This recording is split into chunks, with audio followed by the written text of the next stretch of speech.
All right. Questions on H? What did we see? There's one thing I have to go back over that has to do with the sale. I totally bombed it yesterday. I'll make it better today. Sorry about that. Question you saw on the homework.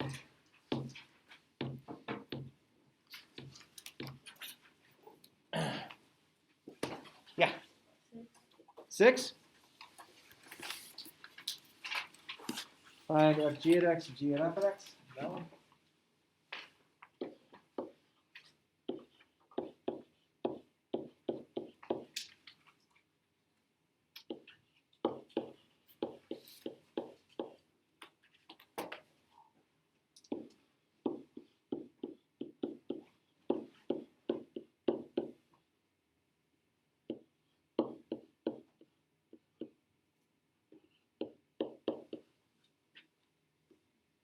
Does that look like the right one?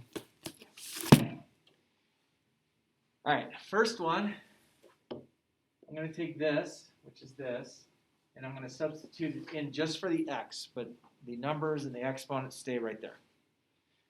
So fg at x is going to be 3 parentheses to the 4/5. And I put x to the 1/2 in there. Is that okay so far? And then, okay. And then, so let's take care of this. So I'm going to go power to power, so I'm going to multiply the exponents. So I get 3 to the x. That's 2, that's 1, to the 2/5. Okay, so now, before I go any further, I'm going to list the domain of the top. The domain of this one is negative to positive infinity because it's the 5th root, so I can plug positives and negatives in. The domain of this one is square root, so the domain of this one is square bracket 0 to infinity. Okay, so now we have to kind of think about what the domain is going to be. Okay, so let's go to something that people might be aware of. Let's have a gluten-free recipe. You still with me on this? In order to make a recipe gluten-free, you don't basically want, grains, wheats and grains in it. Certain thing. So I am taking this and I'm plugging it into this. So I'm taking this gluten-free recipe, and I'm saying gluten-free because it's restricted, and I'm plugging it into this. So in order for this to stay gluten-free, I have to keep that domain.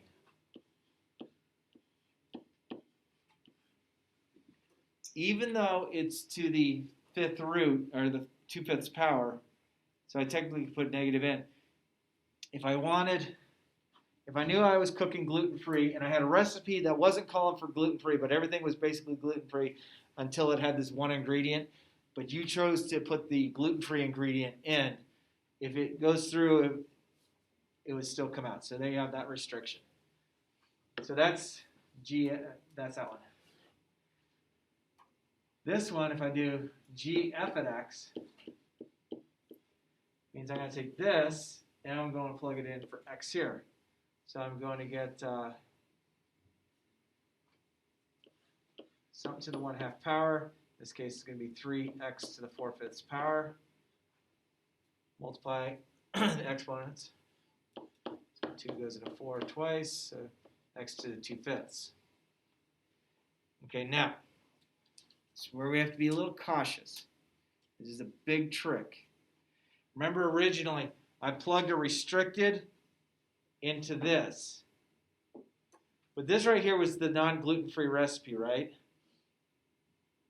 So let's say there was already gluten in this. Can I take the gluten and plug it into this and becomes gluten-free? So this one has a domain that's negative to positive infinity. So think about this. This recipe and this ingredient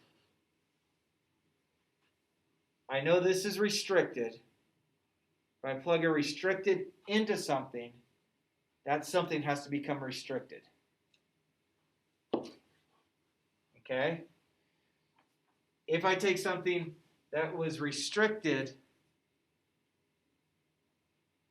if I took something that was not restricted and plugged it into something that was restricted, it takes the restriction away.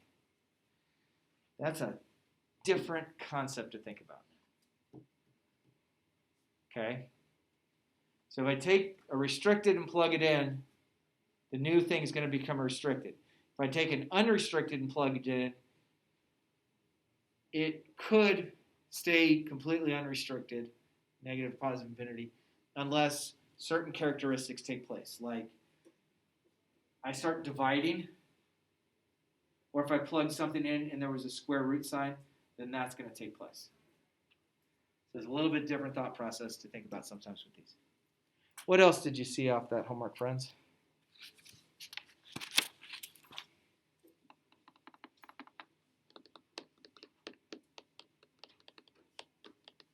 Yeah. 2-2. I was just eyeballing that one.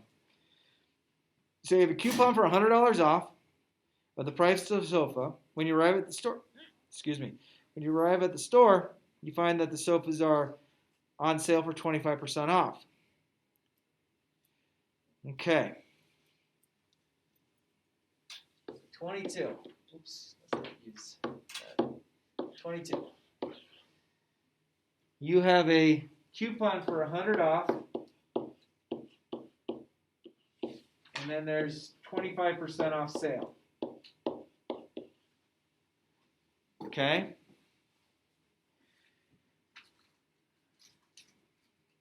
So,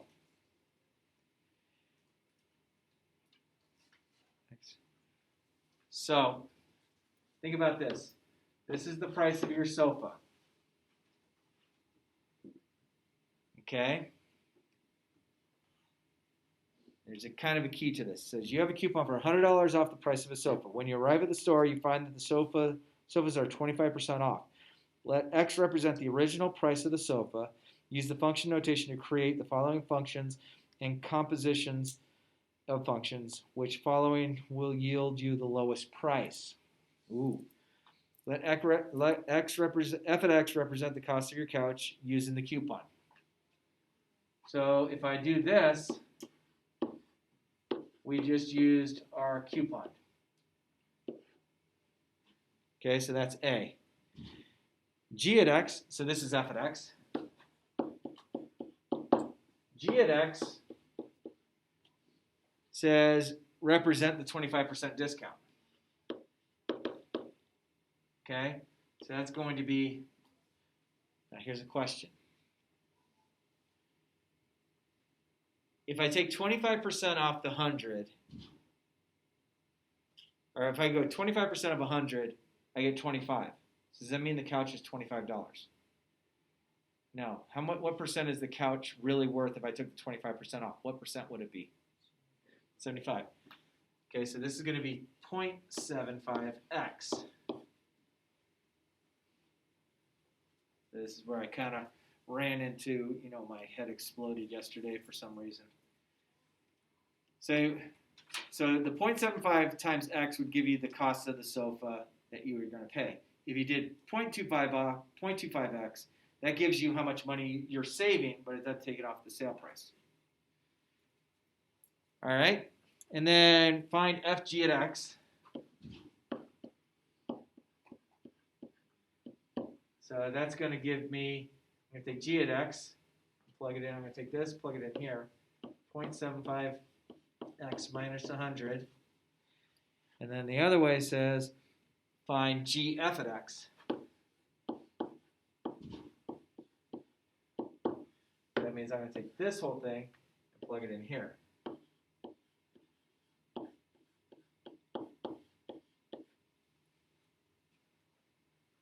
Okay? So, mathematically, these are two different items right now. Okay? So if the couch was $1,000, that would be it would be $900 here this would be 750 here. If I did this, that'd be 750 minus 100, so it's 650. Here it would be 650 times 0.75, or 900 times 0.75, and 900 times 0.75 is, I don't know, 675. So sometimes you gotta be careful when you go to the store. Of course, a lot of times when they're scanning your stuff in, the computer is already doing the iteration for you in the correct way to show the best favor for the store. Anything else out there? And this was the kind of the concept I needed to go over and make sure we're good with it.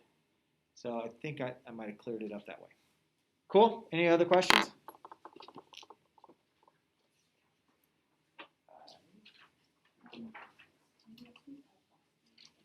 Oh, hang on. I'll check those out in a second.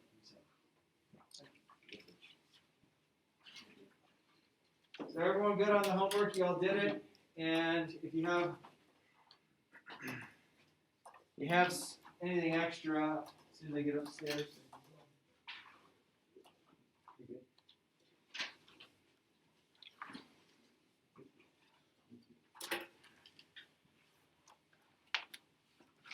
All right. What do you show me? Say it. F? That's F? Okay, that's it. G? And then we were just looking at I, right? H? H is what I just did. Okay. Anyone else have any extra homeworks? Go ahead. I have F. F? Yeah. Okay. Yeah? I have F as well. F as well? G and H. G and H? I have F, G, and H. Okay, yeah. And G and H. G and H. Oh, F, G. Okay, yeah. F, G, and H.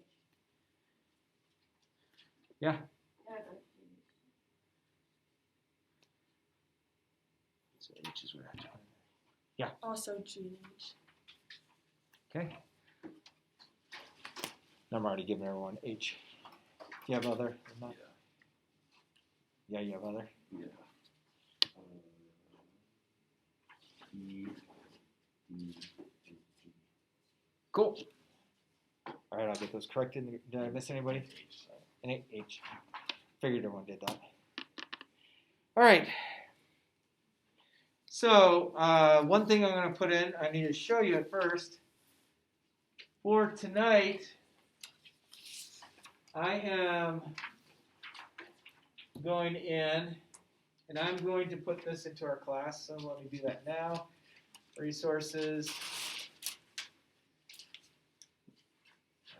S2.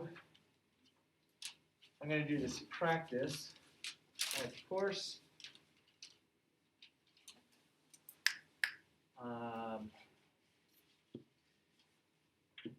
Week 4.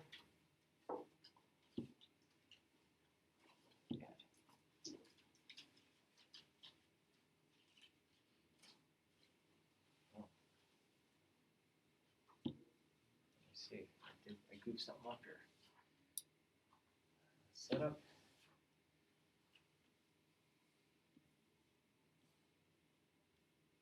Okay, that should be good.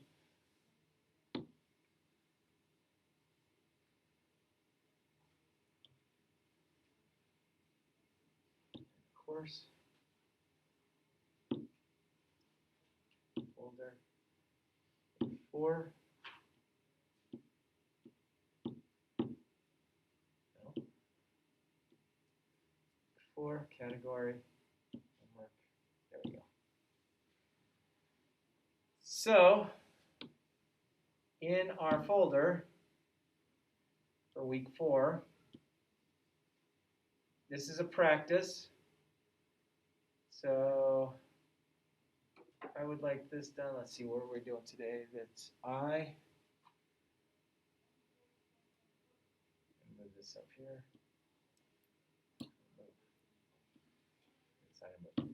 Practice So this is recorded. I just want to see how we do with a practice on this. So I'm going to preview this. Start new attempt. All right, so what we're going to do with these is we want you to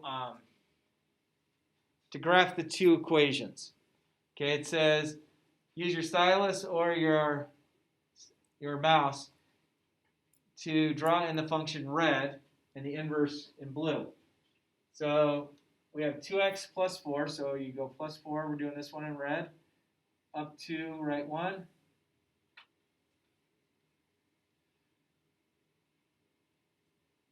And then we're going to write f at x equals 2x plus 4. Then I'm going to change color to blue. I'm going to graph that, negative 2. That goes up 1, right 2. And then that's g at x equals 1/2 x minus 2. That's the exact problem. So this is just, I want us to practice. I will put in a 2 out of 2 quiz score if you do this tonight. Okay? So that's basically how you do it. If you forget how to do it, watch the video. We're like 16 minutes in. And then there's another question that says you have x squared plus 7. So x squared plus 7 is here. I'm going to go right one up 1, left one up 1. Okay. Draw the inverse. Okay, so we have this. There's my first one. Maybe change color to whatever color you want. Draw the second one. Plus 7. And notice I draw it like that. And then I say, notice there's missing the plus minus. So draw the inverse for the following. Write results using mouse or stylus. So that's basically the answer to the second one. So all I want us to do is just kind of practice this. Notice that, yes, I use my finger. If you have a stylus on a screen, you're going to get it okay. I realize with a mouse or a trackpad, your graph isn't going to be perfect. Don't panic. Okay? But just play around with this, changing colors. You do this tonight or by the time we get to class on Thursday or Friday if you're in the other cohort. So, because I'm recording this, I have to say that. Just try it tonight. Cool? What folder is that on? It's in week 4. So it's just 2 questions, should be pretty quick. And I just want to see how you do with it. Okay? All right. Let's go back in time.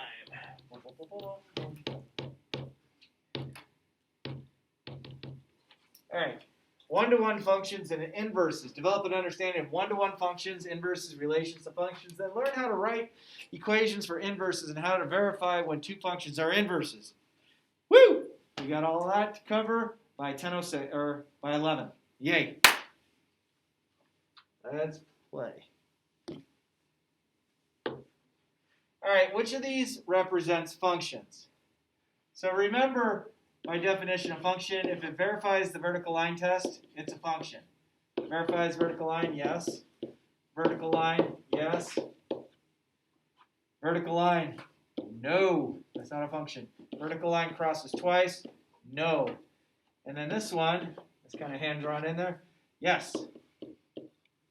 Okay, so vertical line test means that the domain does not repeat. If the domain doesn't repeat, you have a function. So that's been a while back. Good so far?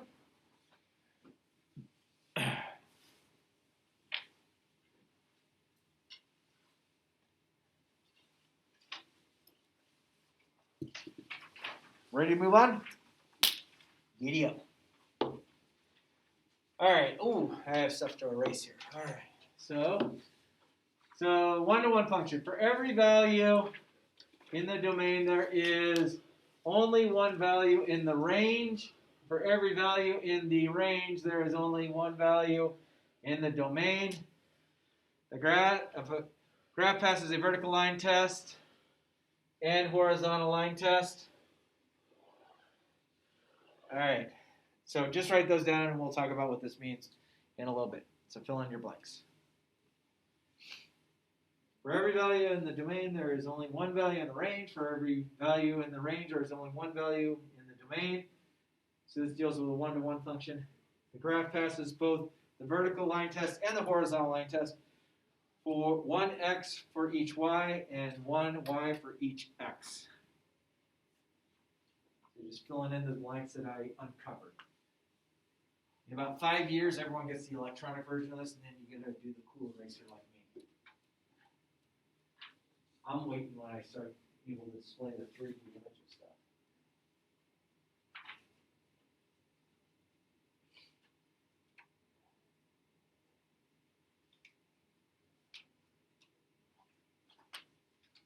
So basically the vertical line, or the one-to-one function means this. If I look at a picture, if I draw a vertical line, and it only goes through it once, it means we have a function. If I take the same exact picture and I draw a horizontal line and it only crosses it once, that means that function is a special kind of function called one-to-one. Means for each part of the domain, there's only one part of the range. For each part of the range, there's only one part of the domain. May I move forward?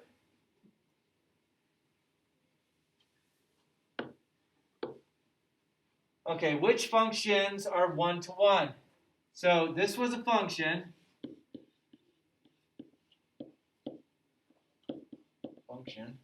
But it is not one-to-one because the horizontal line test doesn't pass.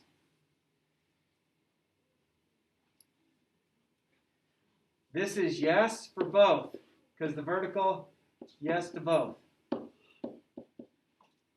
This one is yes to function, no to one-to-one. Because the horizontal line doesn't pass its own test.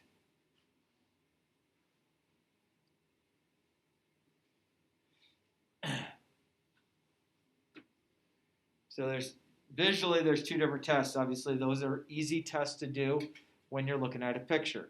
When you're not looking at a picture, it becomes a little tougher. So sometimes when you're not looking at a picture, you might look at this saying, oh, this is going to be, has a y-intercept of -5, goes up 3, right 1. So vertical line test and horizontal line test. So yes for both. That's one-to-one. This one, though, if you remember what an absolute value graph looks like, it kind of looks like the letter V. So it is a function. But it's not one-to-one. And then this one, function, yes.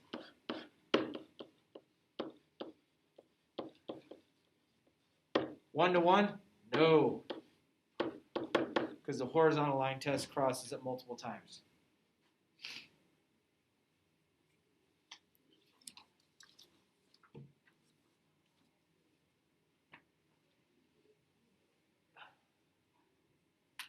Can I move on?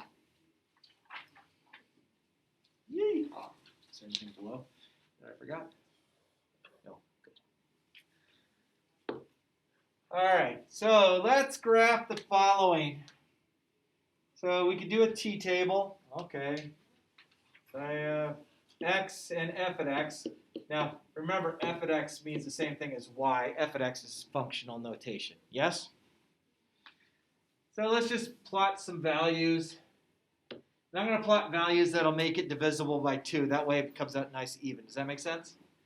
So if I plug in, say, -1, -1 minus 3 is -4. -4 divided by 2 is -2. So -1, -2. -1, -2. Oh, I don't know. Maybe we plug in 1. 1 minus 3 is -2. -2 divided by 2 is -1. So 1, -1. Probably should plug in a few more things. Maybe let's plug in 3. 3 minus 3 is 0. 0 divided by 2 is 0. Maybe plug in 5. 5 minus 3 is 2. 2 divided by 2 is 1. I don't know what else. Let's see what else we can do. That should work. All right, so I'm going to do the best I can to draw myself a straight line. So it's looking about like that. So it should be a linear equation. By definition, this would have a y-intercept of negative 1.5, but we're not too worried about it. Now, what I want to do is I want to graph the reverse. So I'm going to graph the point -2, -1, -1, 1, 0, 3, 1, 5.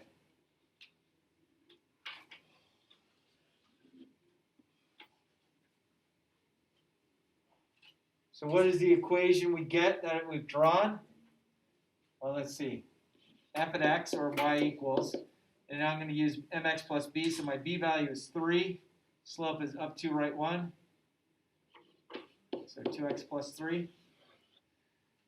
So f at x equals 2x plus 3 versus f at x equals x minus 3 quantity divided by 2. That was a simple one to get the inverse. So the green value, f at x equals 2x plus 3, is the inverse of f at x equals x minus 3 over 2. Okay? Now, one thing you notice about the two lines, one thing, if we drew it really nice and neat, inverses reflect over the line right here. This is the line y equals x. Inverses flip-flop over that. If I drew it real nice and neat, which I didn't because I'm sloppy, sorry, they should reflect over. Now, the nice thing about dealing with an inverse is the inverse is literally you're flip-flopping the x and y value over. If you have a comma b, the inverse of a comma b is b comma a. Okay, they flip-flop, they change spots. The x becomes the y becomes the x for the ordered curve. Okay? Can I move on? All right. Inverse relation. A relation that maps the output values, the y values, of the original relation back on the original input values. That just means I flip-flop x and y. The domain and range flip. The domain, the x values, the range, the y values, they flip ordered pairs. Graph of an inverse relation is a reflection of the original relation over the line y equals x. Y over x is your most basic parent function of a linear equation. Okay, it's a 45-degree angle. If you go with geometry, it's a graph that crosses at the origin, has a slope of 1. So it goes up 1, right 1, up 1, right 1. Okay, so that's all we have there.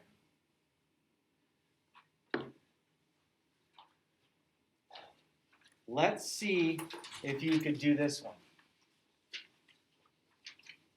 So this is the point right now, -2, 4. So the inverse of that, this is the point, -1, 2. The inverse of that, this is 0, 0. The inverse of 0, 0, 0, 0. This is the point 1, -2. The inverse of that is -2, 1. This is the original point, 2, 4. The inverse of that is -4, 2. I literally just switch my x and y's directly to get the inverse. Doesn't seem too hard, does it? Does everyone feel comfortable how I got the points below? I took it from the table and just made it into a point. Wasn't real magical.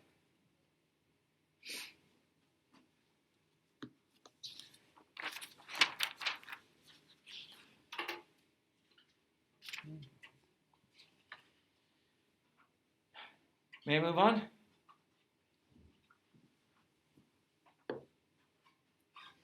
All right, graph the relation and then graph its inverse. Okay, this is a parabola, yes? A parabola is not a one-to-one function, but it's a function. Agree? Now, it's possible that the inverse will graph a relation, but remember, a special kind of relation is called a function. A function passes the vertical line test where the domain doesn't pass. So right now, if we were just to graph its inverse, And we're not worried that the inverse becomes a function. It's still a relation. We're going to do that. So this is a parabola that has a vertex at -2, -4. If I pattern graph right one up one, left one up one, right one up two, left one up two, this is what my original looks like. So think about all these points and let's graph them. So I have right now my vertex is at -2, -4. So that means I'm going to graph -4, -2. So -4, -2 is right here. And then I have here, and here, here. That'll do it. Right one up one, right one up three. It should have went right there, sorry. And then here.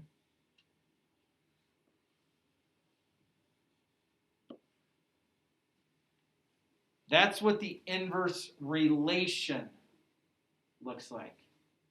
And I say it's a relation. Now, the blue's a relation because it can't be called a function because the vertical line test doesn't pass now.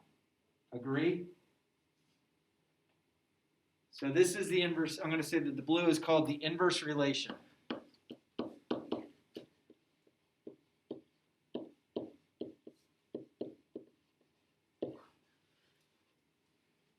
Okay, because it didn't make a function. If I wanted to make it a function, I have to restrict it. So it would then pass the vertical line test. Okay, so coming up, if I were to do this,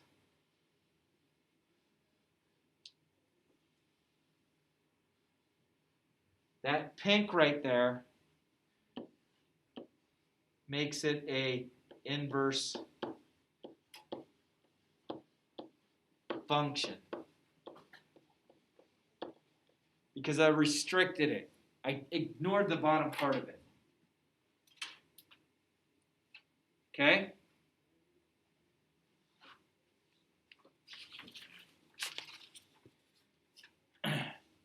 May I move on? Oops. To find the inverse of a relation that is given x and y, switch the roles of x and y, solve for y if possible. Find the equation for the inverse of the following. So we're going to switch x and y. Okay, I just flip-flopped them. Now I'm going to solve for y.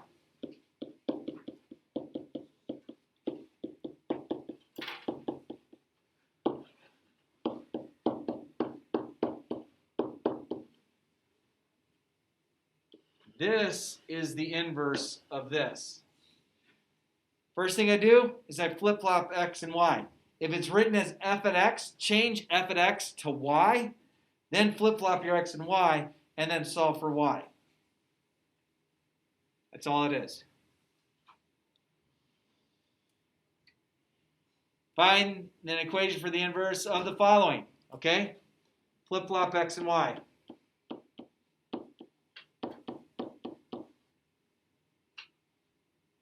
Subtract 6.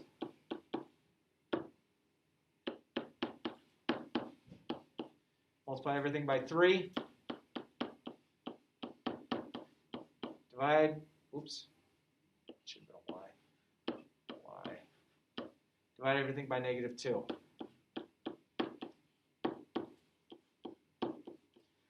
This is the inverse to that.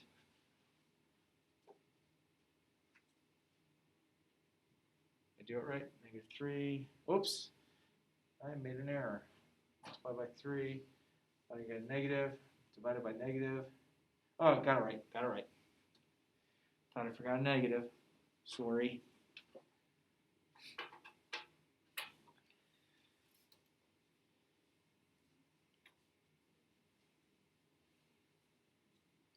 Next graph should be kind of easy. Which graphs show functions? I'd say B, E, and C. And the reason A doesn't, or A would work too. A is a function. A, B, E, and C are all functions. What test did we use to determine if it was a function? The vertical line test. Oh, wait. Did I make an error? Which one? Yeah, B is not a function. Dumb me. The rest right? Vertical line test for A, yes. E, yes. C, yes. So A, E, C. B is already a vertical line. Vertical lines are not functions because they don't pass their own test. D is not a function. Vertical line test doesn't work. And B also. All right, let's see. Inverse functions. A relation and its inverse relation whenever both relations are... Oh, I think I have erasings to do. Maybe. Is there any erasings? Doesn't look like it. Okay. Inverse function. Inverse. A relation and its inverse relation function. Inverse function. A relation and its inverse relation whenever both relations are functions. Functions f and g are inverses of each other, provided if I plug one into the other and my result comes out to be x. Okay? The function of g is also denoted by f raised to the negative 1. F to the negative 1 means you're talking about the inverse. And it reads as f inverse.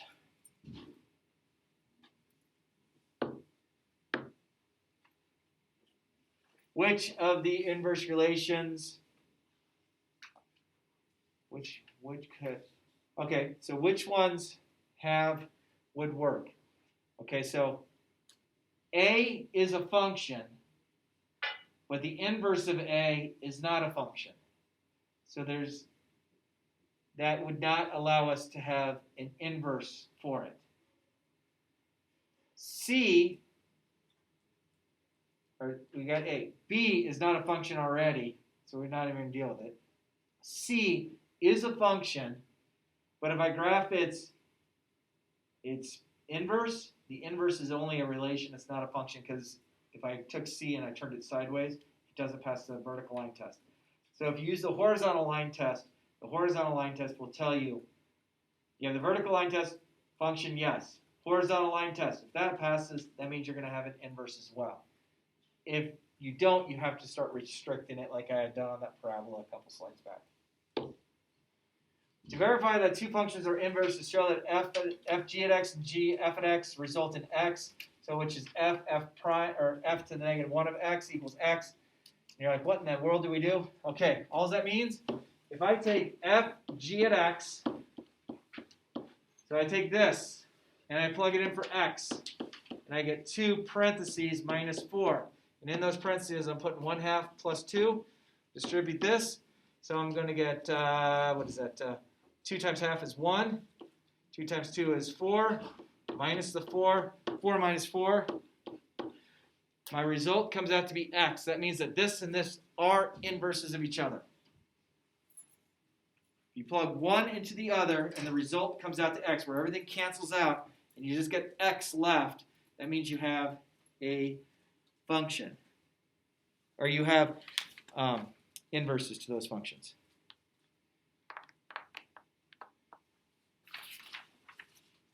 Last slide. Holy cow. Can I move on, or is we still looking? All right. We want to verify that these are inverses of each other. I'm going to take this, and I'm going to plug it in for x. So I get 8 parentheses raised to the third. This had been the original x, but now I'm going to plug this in. So I get x to the 1/3 power over 2. Okay? I'm going to distribute that here and here. So I get 8 x 1/3. 1/3 times 3 is 3/3. 3/3 is 1. 2 times 2 times 2 is 8. Those cancel. X, I verified they're inverses of each other. So if you plug one into the other, they become inverses.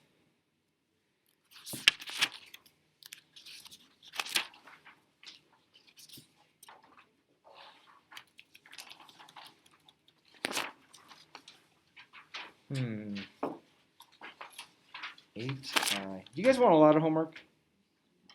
The answer should always be no. So what do we say we do? Worksheet 8I, I have it posted, and we'll take care of the evens. for next time.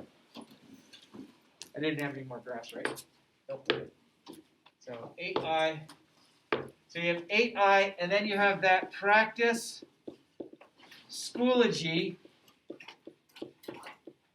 quiz.